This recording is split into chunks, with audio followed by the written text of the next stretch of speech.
David, hey, thank you for joining us.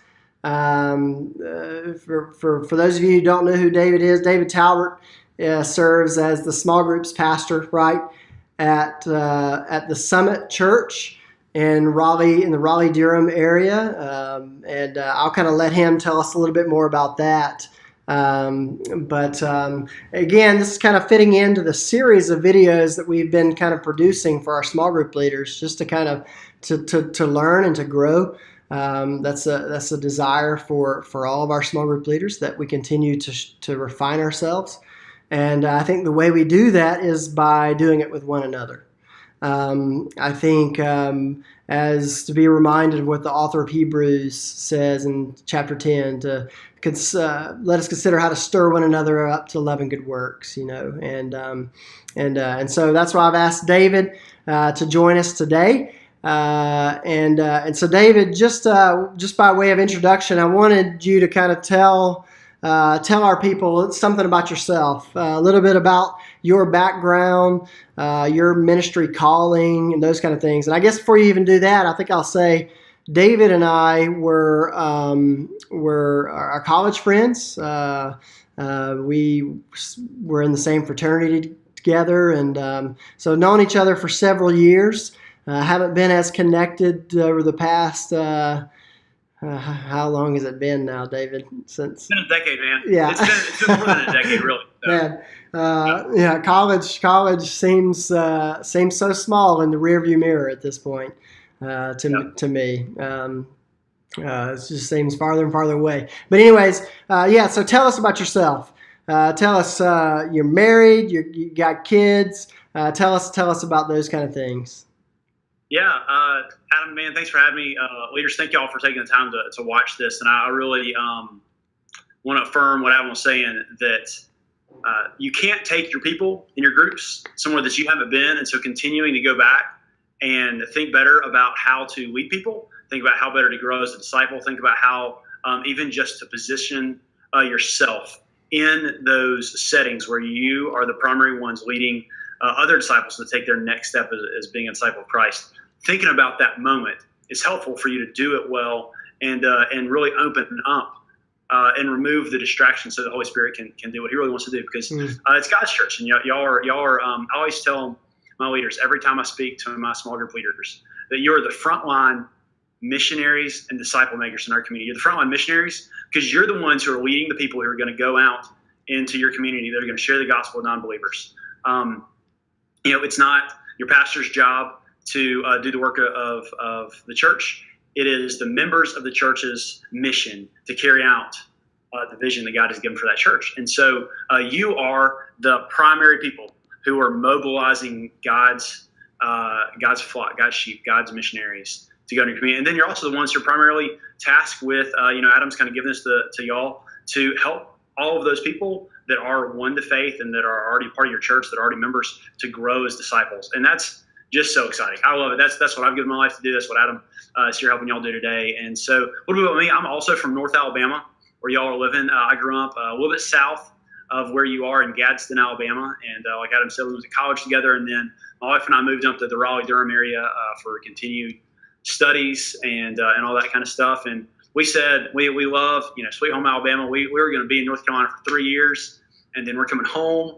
It's where our people are, and it's been about a decade. So we, at St. Wells, we've had 2 boys that have North Carolina birth certificates, and so that kind of grates on me a little bit sometimes. But we love where God's planted us, and are so thankful for what He's doing, just all over the world, but especially we think about here in North America, especially in the Deep South. There's a hunger for the gospel. That's right. There's just as evident anywhere. Whether you've been on a mission trip overseas, whether you've been to a darker part of North America or anything like that. The hunger for the gospel in those who don't yet know Jesus is the same everywhere, because they're lost. They have no hope.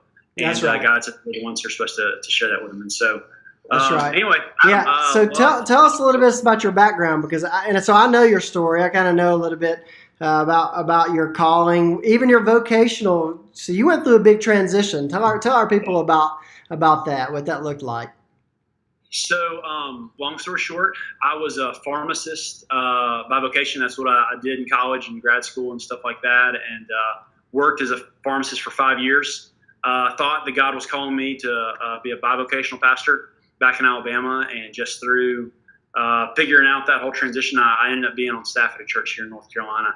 Tell us about the Summit Church. So some of our folks may not know about the Summit Church. Tell us a little bit about that, y'all's vision for planting churches, and tell us a little bit about those things. Yes, so Summit Church, we're about a 50-year-old church. We were planted in 1962. In 2002, we relaunched from Homestead Heights Baptist Church to the Summit Church, and essentially we had a pastor who came, and we were, as a church, praying about, we wanted to reach our city. We wanted to see, at that time, Durham, North Carolina, and it grew later, as we got bigger, to Raleigh, Durham, North Carolina, and the surrounding areas. We wanted to see our community impacted by the gospel. And what that meant for us was that we decided as a church, as a group of people, we would do whatever it takes for the gospel to get to our community and get to the world through our church. Yeah. And for that, one of the things that God put on our kind of led us to a vision that we have, a hope and a dream, is that we would plant 1,000 churches. At first we said 1,000 churches in 40 years, and now it's 1,000 churches in a generation, which I don't know if that's longer or shorter, but I think we made it more vague just in case. But that's really awesome thing. We've seen over since 2002, over the last 15 years, we've seen almost 250 churches planted internationally and almost 40 churches planted in North America, all of which are still going currently. I mean, that can change any moment. But Lord willing, we'll see more and more. We're a multi-site church. So what that means is that essentially, it's funny, we don't have any campus or facility-based or building-based groups. We don't have Sunday school space at our church, because what happened is we started getting bigger, and we couldn't. People don't want to come to a Sunday morning service at 3 p.m. on Sunday afternoon. We just ran out of options for services. Yeah, that's right.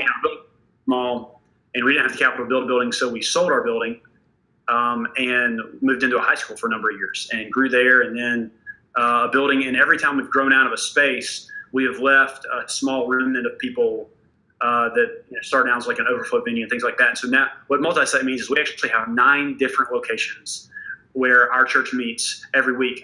Different than some things you might be aware of. We don't have, all of our campuses are within about 30 minutes of each other, which in our area, I guess a little context, is really close. We'll drive 30, 40 minutes to work here in the Raleigh, Durham's called the Triangle. So if I throw that out there, I apologize. A little jargon. But Huntsville's very similar. We have lots of people that commute in to work on the Arsenal. They work with NASA, and they commute in from all sorts of, even smaller bedroom communities that are outside of the Huntsville area.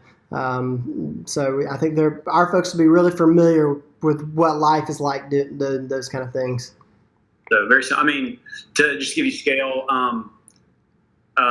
Raleigh Durham has about 2 million people in it, which is spread on over pretty big area. And so, that's a very small metro area when you start thinking about Atlanta or, Washington, D.C., or even like St. Louis and places like that. It's much smaller.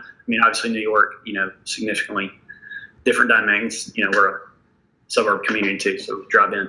Yeah. But yeah, that's the Summit. And we have, we do home-based small groups. And that's about it. So cool. If you were to say, what is the number one priority for small groups or community groups for your church? What is the number one priority? Yeah, so we actually have if you want to call it a vision statement for what a Summit small group is. And so a Summit small group or Summit small groups exist to make disciples through Bible study, community, and mission. And so if you said, what is the number one goal? Our small groups exist to make disciples. Sure. And then, there's the idea of like, what is a disciple? Because you want to know what you're aiming at. You don't want to just, I know I want to shoot the bow and arrow. What's really is I want to know what I want to shoot the bow and arrow at. I want to have a target. And so, a disciple in general, you could use 3 G's. We parse down a bit different, but, are you in a group? Are you going? Are you giving? Are you giving of your time, talents, and your treasure? Yeah. Are you community or groups? Are you spending time with other people, both lost people and other Christian brothers and sisters? Are you going to the nations where you're going in evangelism. And so that's kind of our big picture for what we want our groups to be about. And that actually really impacts our structure. And so I don't know, when we say discipleship, well, Adam, I'll let you ask the question. So, our big thing is we want to make disciples. Awesome. Okay. So if that's your mission, that's your purpose, that's the purpose of small groups, that's where you want to send people down the path. Let's talk about some leadership qualities then for a second for small group leaders. What qualities do you look for in a small group leader? Maybe that is, maybe it's somebody seasoned, they've been doing it a long time. Maybe it's somebody that's brand new. What are the qualities you're kind of looking for in a leader? Yeah, that's a phenomenal question, Adam. So our vision is to make disciples. And without stepping on too many toes, what we acknowledge and recognize is that people don't just, now, hear me out, don't hit pause, before you want me to finish my thought here. We know that it takes more than just knowing the Bible better to grow as a disciple. And if you really think about your life, it kind of bears itself out. It's sometimes growing a disciple is I need to know what to do or know more. Yeah. I need a perspective change. Sometimes we need somebody to help us see where to go. Then sometimes we need somebody to help us hold our hand as we go and do those things. And so when I think about what I'm looking for in a small group leader is we parse out what a small group does into 4 aspects. And so that is we do Bible study together. We do basically fellowship, or we call it family time together. We do accountability or discipleship group kind of time together. And then we do mission or missional hangouts together. And so these are 4 different things. And so actually every one of our groups has a leader. And part of that leader's job is to raise up other people to be in charge of those 4 things. And so that means that somebody who's leading a small group, who is primarily responsible for discipling a group of people, much like you are with your groups, that means that a leader is not necessarily the most skilled Bible teacher in the group. It means that he has somebody who can lead them in Scripture. And honestly, when we think about the Bible, I'm not looking for somebody, everybody goes to the sermon every week. I'm not looking for somebody who can teach the Word of God on par with our lead pastor or anything like that. But I'm looking for somebody who can dive into God's Word and apply it to their heart and then help other people apply it in. And so the way we actually encourage our leaders to grow in that is when I'm thinking of somebody who's going to be leading Bible study for our groups, I want somebody who has a daily walk with the Lord, who is systematically working in Scripture and is growing as a disciple themselves. And then we're going to provide them with a small group resource for them to look at and spend 30 minutes to an hour getting ready for. What I'm saying is I don't want my small group leaders spending 7 hours getting ready to lead small group. Yeah. Because if I spend 7 hours getting ready to lead something, then I've got 7 hours worth of junk to say. And in our groups, now I'm not looking for just a facilitator who just asks good questions, but I want somebody who is swimming in what God is doing. And as we're talking about a specific passage and thing from God's Word, they're able to bring everybody else in the group in and the way that God's working in their life through the week. Yeah. So that's really what I'm looking for a Bible study leader, if that's more your context. But as far as leadership goes, there's the 3, or are there 4? I can't remember C's. Calling, character, competency, chemistry, and character, competency, chemistry, and I always forget the 4th for whatever reason. Oh, I think calling. Yeah, maybe it's calling. And I really don't care about any of those things. First, what I'm looking for in one of my small group leaders is somebody who wants to do it. Yeah. Somebody who is willing to, for us, opening up their home. They're willing to let, initially at least, strangers walk on their carpet and sit on their couches and let their dog out accidentally and all those kind of things. We're looking for people who are willing to kind of lay down their life in this area and bring others in to it. Because what that gives me is if somebody's willing to do this, if they are getting the mission of I really want to see God work in my neighborhood or my community or just in this group of people that are showing up every week, if they're willing to do that, when I start to assess them, if they maybe they have a character issue, hey, there's this thing or 2 things or something in your life that we need to talk about first. Or if there's a competency issue, bro, you you're really bad at this. I need you to just watch somebody else do it for a while. Yeah. That's fine, because people who are really, they want to be part of God's kingdom moving forward, then they're going to be willing to engage in a process where I help them grow over a period of time. And that growth, they might be able to grow. So much like these videos that y'all are doing with Adam, they might be able to be in a process of growth while they're leading, or some people might need to be in a process of growth before they're at that initial leading stage, whatever it is. And so I'm looking for people that are really engaged and wanting to do it. And the way you can tell if somebody wants to be a part of leading a group and engage in the ministry is if they're participating in it already. Yeah. Like my leaders are already heavily involved in small groups, so they don't have to have this huge schedule change. And so if you've got, the worst case scenario is if I've got somebody who's never been to a small group before, but all of a sudden shows up and says, I think I'd be a great small group leader, you should hire me in our volunteer organization. I know right off the bat that you're not actually ready. You might end up being the best small group leader ever. Yeah. But I need you to be involved in it and be kind of committed to it already, so that we can assess that. Other people can speak into that, because it really, as far as like what I'm looking for in a leader, other people are a lot better at telling me that know somebody well if they make a good leader or not. Yeah. For you as leaders, would your spouse say that you are the person? I hope my spouse says this. I don't know. I haven't asked her recently, but hopefully she's glad to be in my group. Hopefully she wants me being the one who is helping her grow as a disciple. Hopefully your best friends would want to be in your small group as opposed to wanting to be in somebody else's. Because you've got that deep relationship with them, but they also are like, hey, I want you to be the one who's walking with me because I know that you care for me and all those kind of things. So I don't actually answer your question at all. That's kind of what I'm No, man, that's awesome. I think that's awesome. That's a helpful way to think through that you actually look for people who are exercising the gift of hospitality before the gift of teaching. And I think that's a helpful thing to see, that you find people who are already living their life on mission before you expect them to be teaching others to live their life on mission. I think that's it would sound. You can train people from the neck up. It's really hard to train people from the neck down. That's right. The legs, if you want to think about it that way. You can train from we're always fighting our hearts to be in more alignment with who Jesus Christ is. We're always retraining our legs to go towards the things of God instead of towards the things of the world or whatever. Yeah.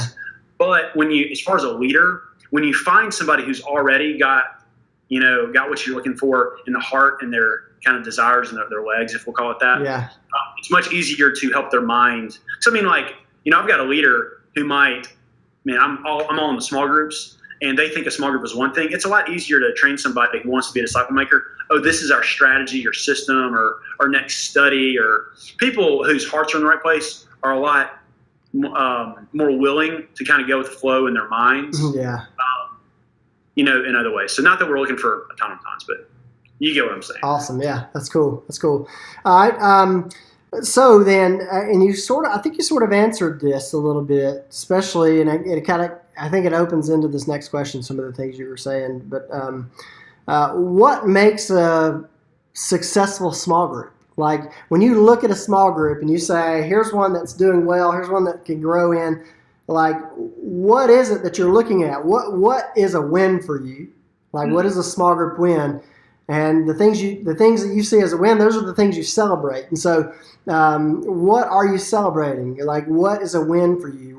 What specifically do you want to see as a successful group? What are they doing, other than making disciples? We want to be making disciples, right? That's the ultimate goal. But what is a win? When do you celebrate something a small group does? If that's through missions, if that's through multiplying and equipping more people to start more groups across town. I don't know, whatever that may be.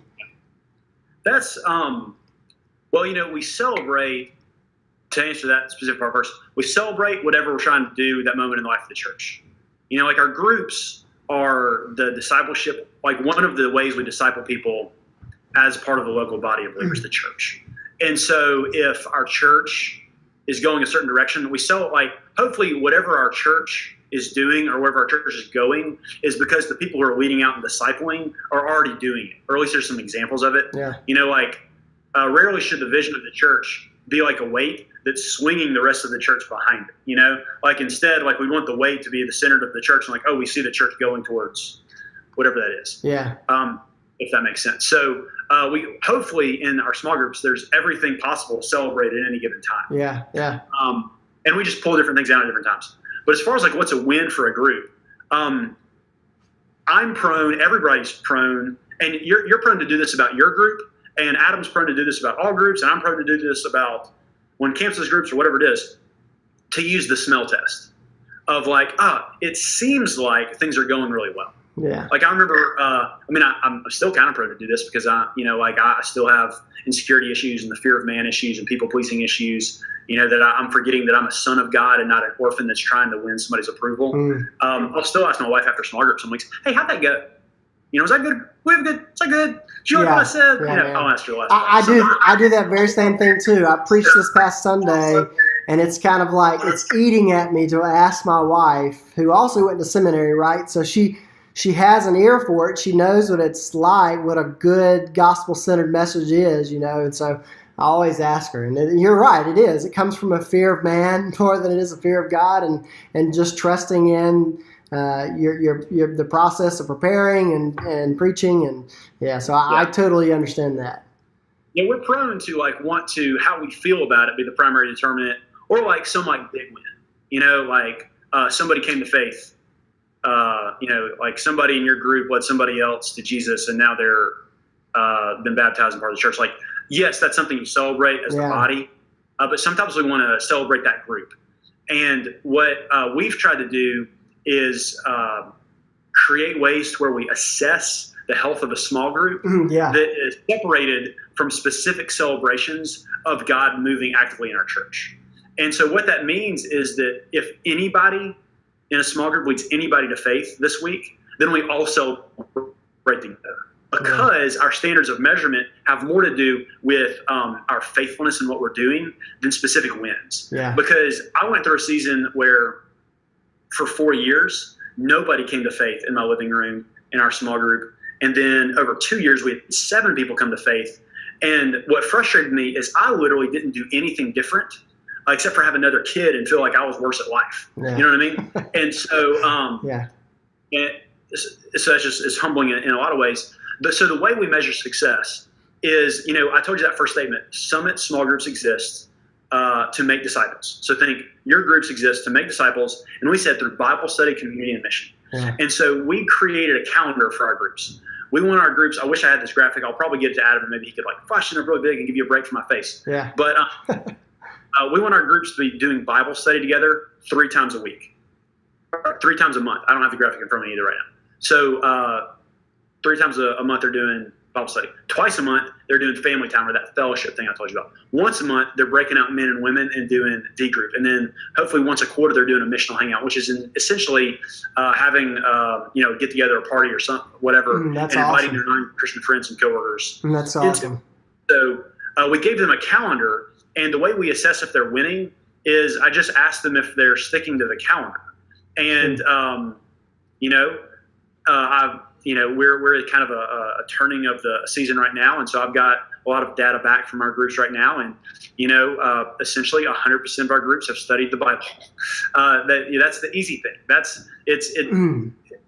We're conditioned to do that. Yeah. As Christians, we're hungry for God's word. Yeah. What we're sometimes forget is only about 84% of my groups are regularly spending time where they're just focused on fellowship. And so let me explain a little bit why we break out those 4 categories.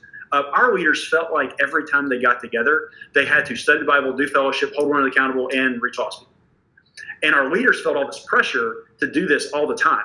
And we gave them a calendar so that they would know that this week, the number one thing I'm doing is we're going into God's word. Or the number one thing we're doing is just talking. We're having a meal together. We're sharing. The number one thing we're doing is we're inviting people in so that we can have gospel-centered conversations with all of our friends, coworkers and family and all that kind of stuff. That's really cool, yeah. And so we just see, so 100% of our groups are studying the Bible. Praise the Lord. Hope that continues. A little bit over 80% of our groups are spending time in fellowship with one another. A little bit over 70% of our people are doing that accountability D group time. That's really intimidating for some of our leaders to stretch out. And a lot of that, our leaders would mostly be okay with me telling you, it's like it's hard for some of us to really expose our sin to others. So it's hard for us to lead people to do that. It's hard for us to take people somewhere we haven't been before. Sure. And I mean, even the leaders that are doing it, they're probably afraid, just like me, have insecurities about exposing their sins so other people will know, that kind of stuff. Some people, about a third of our groups are so worried about that they're not doing it. And then about a little bit over half of our groups have had a missional hangout, which is super intimidating. The way we do that, just if you're like me and type A and have to know all the details on the front end, basically at Thanksgiving, Easter, and then we do this thing in the middle of the summer called Serve RDU at Serve Our City, Raleigh, Durham. So what it is, we have 3 a year that we plan, and then we ask groups to do a couple more, where basically you do something like your group hosts an Easter afternoon supper, and just anybody who's not a Christian that invite them. Yeah. And we tell our groups that the win's in the invite. And so if a group has a missional hangout and 0 non-Christians are there, it's just the group, but they all invited somebody, that's a huge win. Yeah. In fact, that's one of those things that in the life of our church, we're trying to celebrate, because what you reached out and you invited a non-Christian, and we know that very rarely is the first time you're invited to something really kooky do you go to. Yeah. That's right. That's right. Yeah. So we assess the health of our groups on if our leaders are regularly engaging in those benchmarks, that we know if you do those things over a long period of time, that they will produce fruit. Yeah, that's right. That's right. And another thing we do is, I don't know exactly how this fits into y'all's culture, but we do regular training events with our leaders. And so our leaders engaging with those things is kind of a way that we also secondarily assess, like, hey, are you engaged in the ministry? Because one thing, people would say that we're a very large church, but every church feels large to somebody. It doesn't matter if it's 50 people or 500 people or 5,000 people or 50,000 people. Like, somebody is prone to feel lost in the crowd. Yeah. And so one thing that we just struggle with as humans, like some people just do this, and it might be some of you listening to this right now, is you think of your group as your avenue for significance. Like, I have leaders that in this big church, they find significance in being the group leader of this thing, and they create their own little. Hold up, I've lost. In a disconnect. And so for that, I have one of my engaging. Do you feel, are you frustrated with something? Are you just want to do your own thing? So those are all attitudes of the heart that breed disunity and, aren't detrimental, but they're things that we need to talk about if we're going to be growing in godliness. And so, there's the benchmarks we have, and then engagement with the church. Yeah.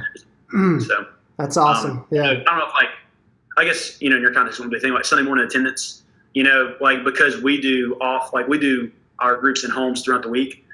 And so every now and then we'll have a leader be like, we just don't notice on the weekend for a while. And then, but they're still leading their group, and that's a conversation you want to have and stuff like that. Yeah, so. Yeah. Awesome. Yeah, I think that's good. Who are you learning from right now? What is there a book that you're reading right now or some books you've read recently that, man, this was great? And then two, if there's one book you were going to recommend to a small group leader, what would it be?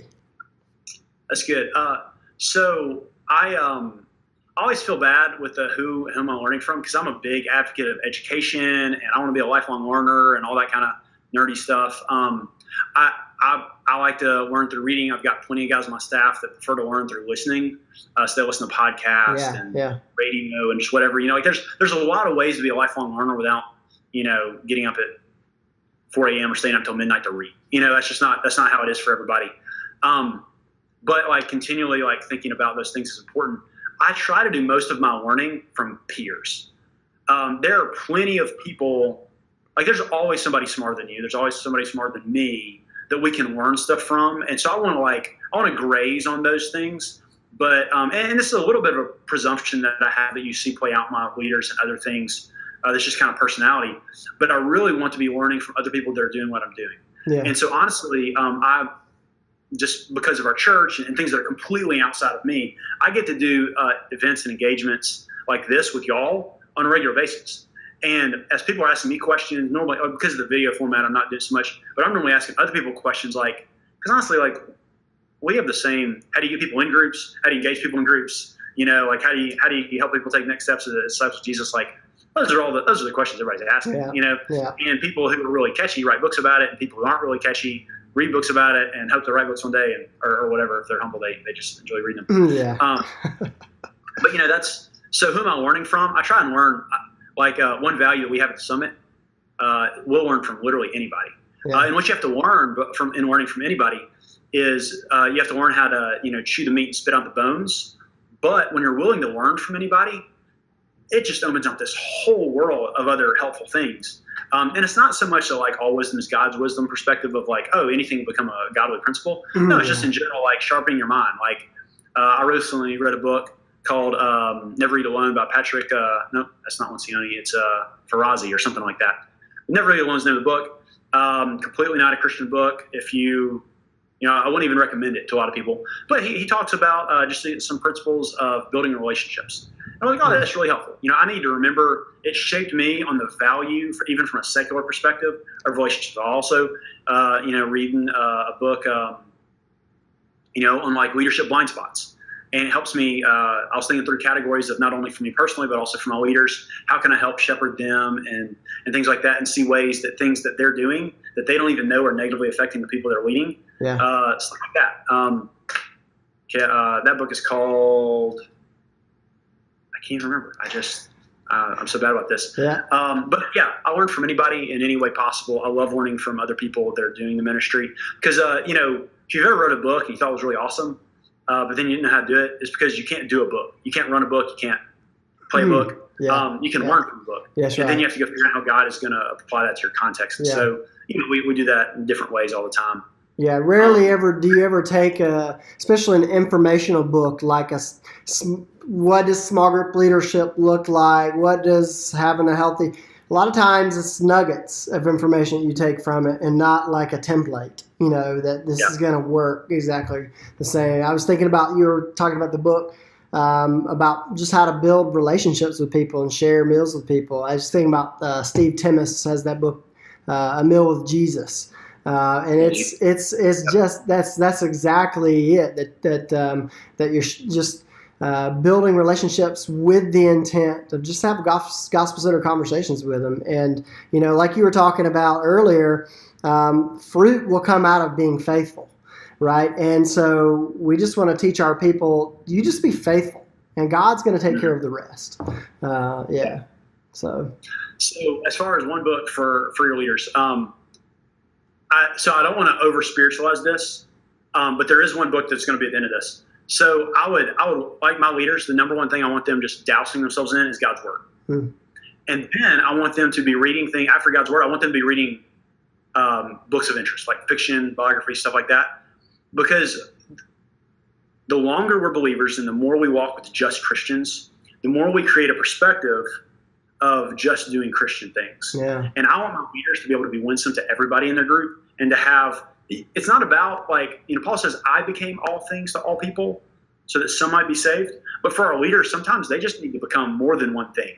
Yeah. They need to think about not just their interest, but think about something else that somebody else might be interested in. So that's one piece of it. The other thing is a lot of times Christians, we forget how wonderful this world is that God made. And so just having an interest, having a hobby, I want my leaders to be freed up to be able to either reading or listening or doing things that are of interest to them. Because if you've ever talked to somebody for a amount of time, interesting people are just easier to talk to or listen to about, I've got a friend who, I'm not going to say his life because he's a believer and so his life is for Jesus and all that kind of stuff. But his life is coaching Little League Baseball. He loves it. He always has a story, and I can listen to him. And then at some point I can ask him another question, and it transitions to not the gospel I'm, baiting and switching or something, but he's so into that. All of what God is doing in his life is filtering through some other lens than just sitting on his couch and trying to have personal holiness. Personal holiness is of amazing value. But that filtered through just the wonderful world that God made for us is important. And so I love for my leaders to be reading things of interest. But there was one book I was going to recommend to everybody. It's called 1-to-1 Bible Reading by David Helm. I got that one. So 1-to-1 Bible Reading by David Helm. It's literally a book about just how to read the Bible with somebody. And you would be surprised at how difficult most people find that and how easy he makes it. because basically the general principle is just do it. Yeah. My wife and I have seen more fruit and more people either come to faith or grow in their faith or whatever their life, but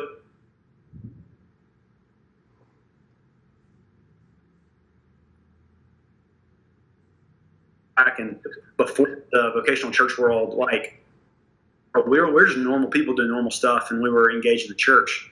And so this is a book that's been really helpful for just how to bring other people into your life and how to read the Bible with them. In the back of the book, it goes through how to read through Mark with somebody, which is helpful as an example. So it doesn't just give you principles, it also gives you a how-to. David Helm is he's like a leading thinker with the Simeon Trust, which is a group that teaches Bible study principles. I don't know if they come to your area or anything like that, but Simeon with an S, Simeon Trust, if you look it up. But that's just a really helpful book because for you as a leader, one thing that I've learned and that my leaders see bear out again and again and again is, let's pretend your group has 25 people in it. And maybe most of them are couples, and you try to spend time with all of those people throughout the year. And if you have a meal with them, if you have 2 meals with people a month, it'll take you all year to hang out with everybody one-on-one once. Yeah. And there's a lot of value to because we're limited beings. Like there's a difference between selfish and finite. You're finite, I'm finite, Adam's finite. We're all finite, and that doesn't necessarily mean selfish. And so I would encourage you as a leader to pick 1 or 2 or 3 or 4 other people in your group, or maybe you and your spouse can pick another couple or something like that, and engage with them on a weekly basis.